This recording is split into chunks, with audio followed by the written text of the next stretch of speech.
Hoy nos sumergimos en las páginas de Mindset Unicornio de Carla Huerta, un libro que, se presenta como una guía para emprendedores, pero que rápidamente revela una ambición mucho mayor. El texto nos enfrenta a una disyuntiva fundamental sobre la naturaleza del éxito. Es el resultado de una profunda transformación interna, de sanar creencias y alinear, digamos, nuestra energía, o se cimienta sobre la base sólida de estrategias pragmáticas como la formalización, el cálculo de costos y una planificación rigurosa. La conversación de hoy va a girar en torno a esta pregunta. Yo voy a defender que el verdadero núcleo del libro es el desarrollo personal, argumentando que un negocio es, y solo puede ser, el reflejo directo del estado interno de quien lo lidera. Y yo por mi parte voy a sostener que si bien la mentalidad es un componente innegable, las lecciones que son verdaderamente críticas, las que marcan la diferencia y que ofrece el libro, son las estructurales y financieras. Desde mi perspectiva, un enfoque excesivo en lo interno, sin la mecánica empresarial adecuada, pues no solo es insuficiente, sino que puede convertirse en una distracción muy peligrosa del trabajo duro y tangible que requiere construir una empresa. Es que para mí, la tesis central es inequívoca. La autora la repite de diversas formas. El negocio no puede crecer más allá de lo que crece la persona que lo dirige. La famosa mentalidad de unicornio no es una técnica de ventas o un modelo de negocio. Es antes que nada un estado interior. Huerta lo subraya con sus 3 recomendaciones fundamentales. Primero, desarrollar el talento. Segundo, y esto es clave, hacer un trabajo suficientemente interno que hasta sea incómodo. Y de manera crucial, aceptar el pasado y sanar. El libro no tiene miedo de conectar el éxito financiero con temas que otros manuales de negocio, evitarían. Como la relación con los padres, llegando a asociar la energía del padre con el dinero y la de la madre con la capacidad de recibir.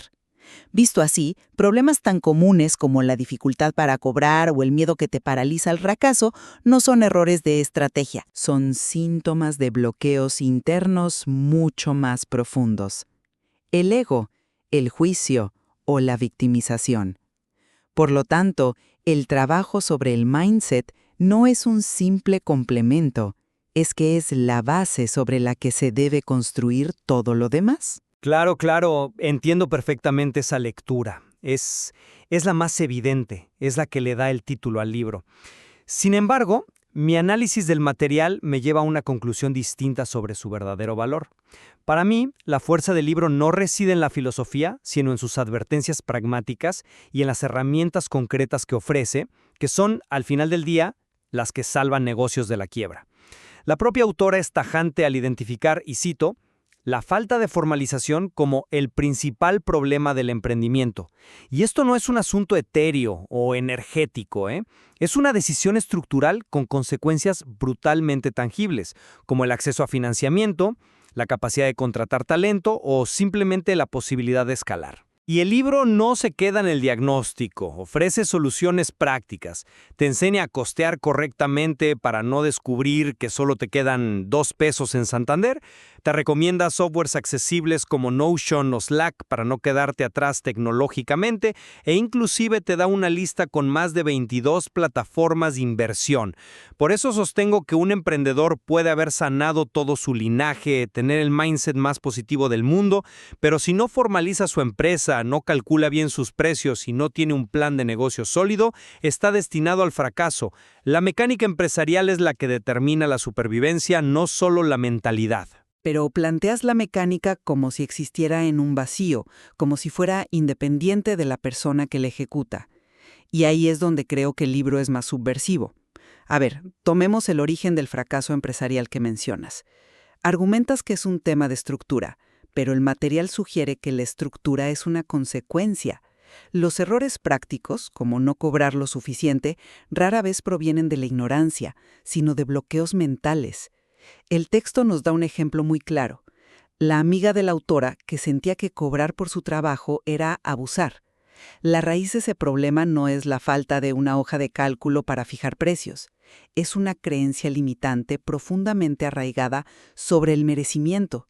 Del mismo modo, esa renuencia a formalizar, esa excusa tan común de Luego formalizo cuando esto jale, no es una decisión estratégica, es un reflejo de que el propio emprendedor no cree lo suficiente en su proyecto. Es un problema de confianza interna, no de un trámite administrativo. Claro, entiendo esa lógica, pero el propio material nos ofrece otra perspectiva que no podemos ignorar.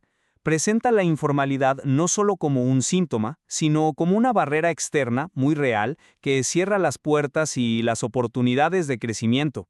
La autora es muy directa y nos interpela. Si ni tú crees lo suficiente en tu negocio o no has validado lo suficiente para confiar que va a jalar, entonces ¿quién lo va a hacer?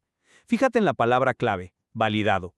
Esa validación a la que se refiere no es un simple acto de fe o de autoconvicción frente al espejo, es un proceso de mercado, de métricas, de comprobar si el producto o servicio realmente resuelve un problema allá afuera.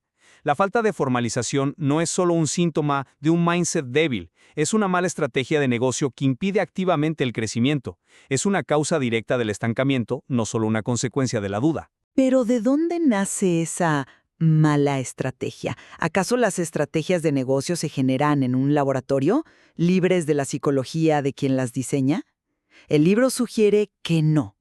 Esa mala decisión estratégica nace del miedo, un estado puramente interno. La decisión de no formalizar no se toma en una hoja de cálculo, se toma en la mente del emprendedor que teme al compromiso, a la visibilidad o al fracaso, que podría venir con un compromiso mayor. La estrategia es la manifestación de la psicología.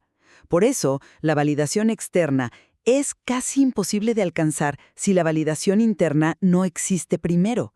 Necesitas la convicción para soportar el proceso de validación del mercado que, suele ser brutal. Puede que la estrategia manifieste la psicología, sí, pero la realidad del mercado castiga las malas estrategias sin preguntar por su origen psicológico.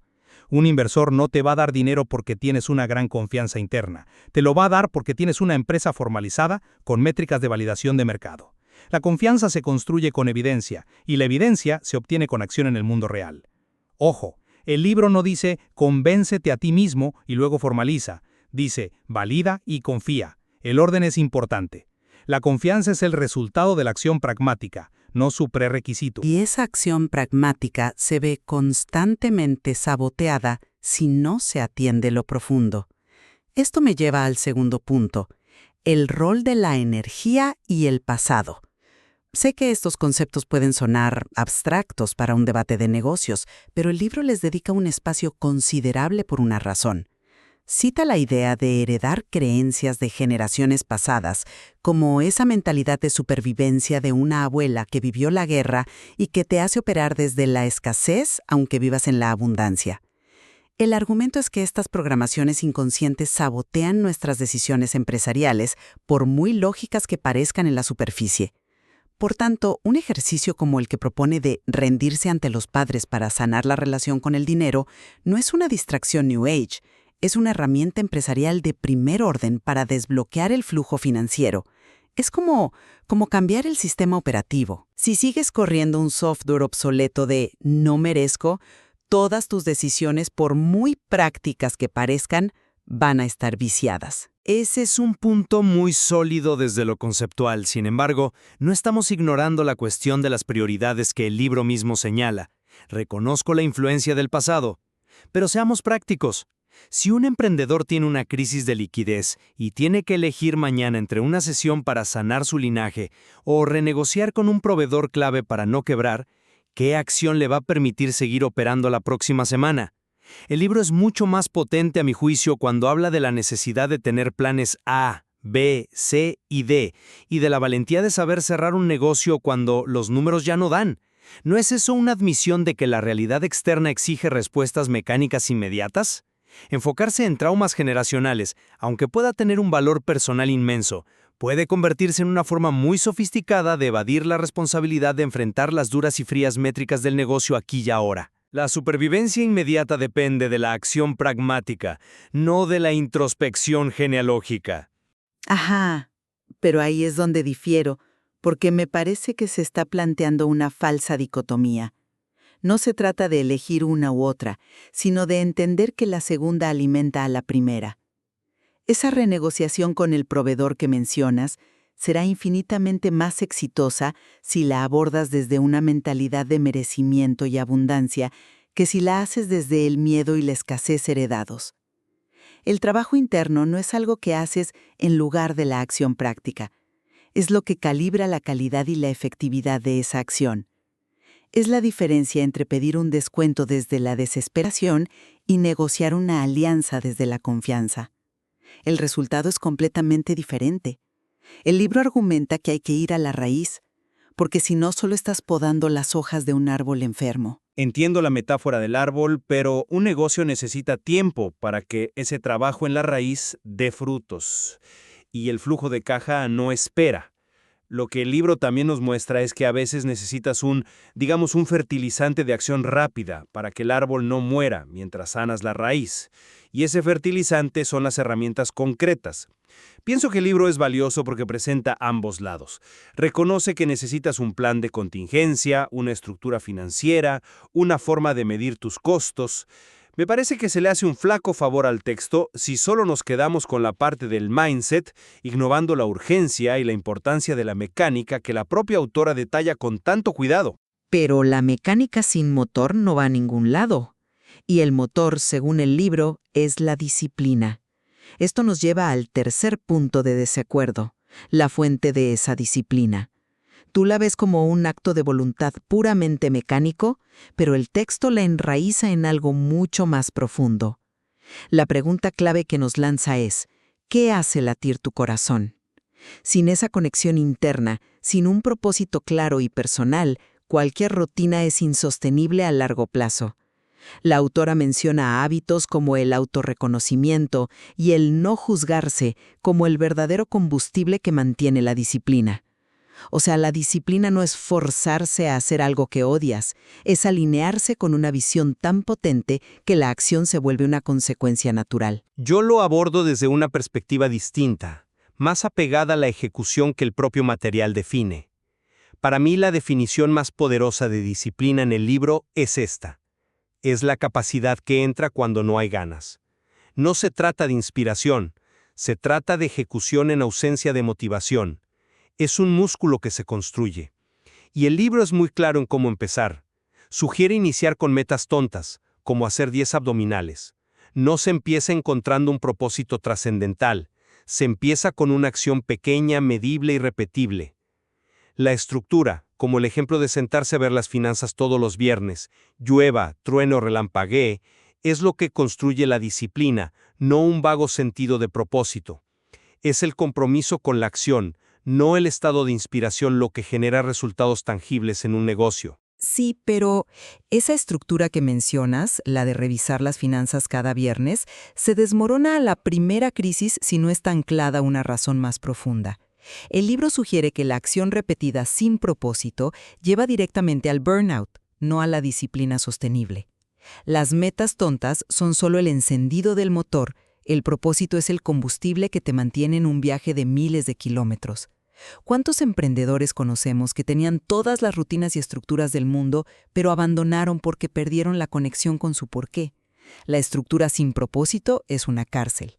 El propósito sin estructura es un sueño.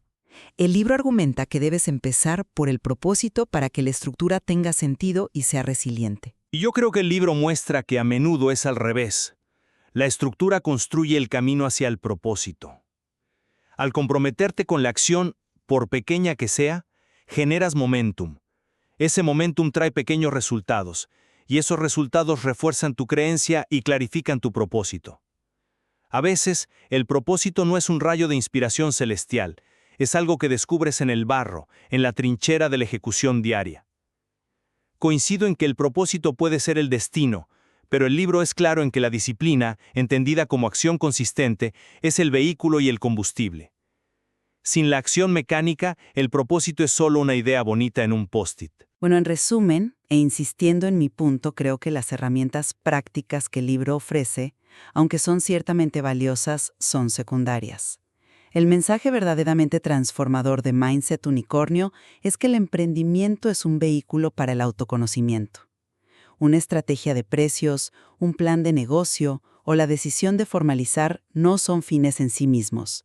Son los resultados externos y visibles de un mindset interno que está sano, alineado y libre de bloqueos.